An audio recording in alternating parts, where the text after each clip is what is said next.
Hi there, thank you for joining us and welcome to Leavesden Studios here on the outskirts of London. Who would think that this old aircraft factory is the home of Harry Potter, the most successful movie franchise of all time? Inside these buildings are some of the most amazing sets you've ever seen, so stay with us as we go into the world of Harry, behind the magic during the making of the latest installment of the beloved Harry Potter books, Harry Potter and the Deathly Hallows. Hey! In our behind-the-scenes special, The True Secrets Behind the Ministry of Magic, the cast members transformed into adults, a sneak peek at the climax of the film, and someone's getting married. Next. Plus, we'll hear from the director and all the main characters. You think I don't know how this feels? You don't know how it feels!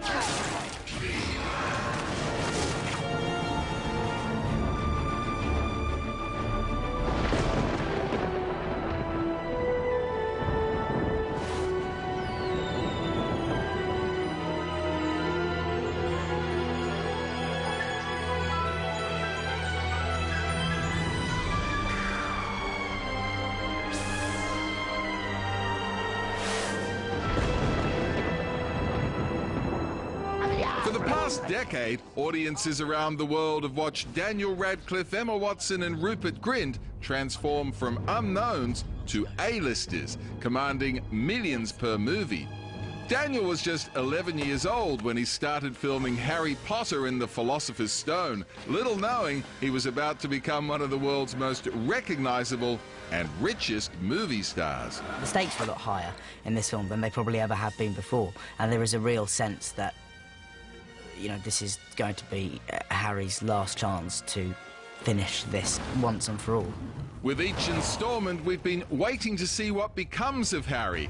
Now, as we approach the climax of the series, all will be revealed as Harry's destiny is finally told in a two-part finale. It's really tense. There's no way out of here. Snatch him! The audience would be like holding their breath. They're gonna make it. Okay, okay, we can breathe again. Like, it's gonna be like that all the way through. I have seen your heart, and it is mine.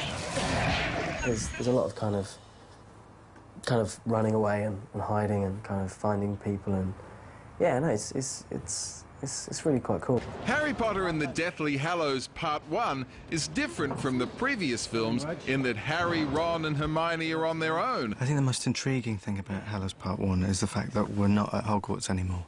We're away from that safe environment that these characters that we've grown up with, they're away from that magical place. They're in the big, bad world.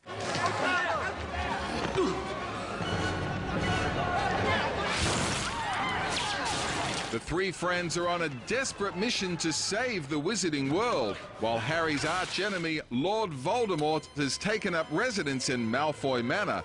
He's at the peak of his power, about to grasp victory and defeat Hogwarts and Harry Potter. So there's a sort of emperor-like, you know, chief executive man with everything at his disposal atmosphere going on. What about you, Lucius?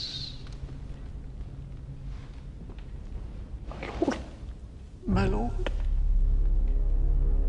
I require your wand. Jason Isaacs, who plays Lucius Malfoy, considered not returning for this film because he was worried that the senior Malfoy would have very little screen time due to his imprisonment in the previous story. And I didn't know whether I was ever going to get out of prison or not. And I met Joe Rowling at an awards do somewhere, and I determined to just say, hello, how are you? You know, and instead, the first words out of my mouth were, get me out of prison, I'm begging you. And she did, so God bless her. Isaac signed on for the films immediately afterwards. This is, of course, one of the most famous addresses in movie history, Privet Drive. And it's here that Harry and his friends find themselves once again preparing for an attack by the Dark Lord, with a little help from some polyjuice potion. I believe you're familiar with this particular brew.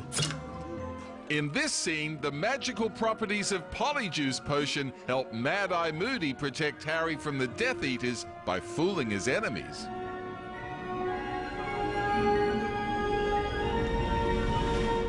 Wow, we're identical. Quite an acting assignment for our Daniel. Harry, your eyesight really is awful. Highly technical scenes, so lots of visual effects, lots of takes. Yeah, it was good fun. What was great was that at the end of the day they showed us the kind of a primitive version of what it was going to look like.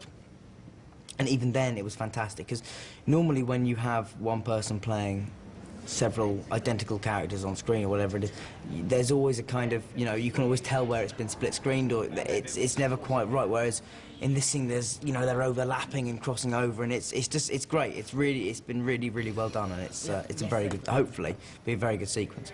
On the count of 3. Hold tight, Harry. 1, 2.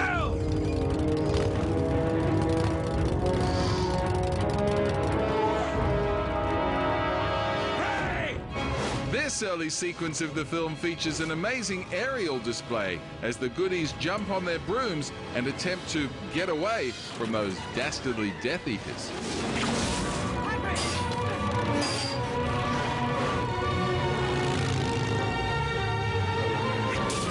I'm travelling with Hagrid, and then there are 6 decoys. So the 6 decoys are there to try and distract the Death Eaters. And it works, and I do get to the other side, but I don't think Harry can quite let go of a sense of impending doom. After the break, who's getting married? As we continue our visit on location during the making of Harry Potter and the Deathly Hallows Part 1.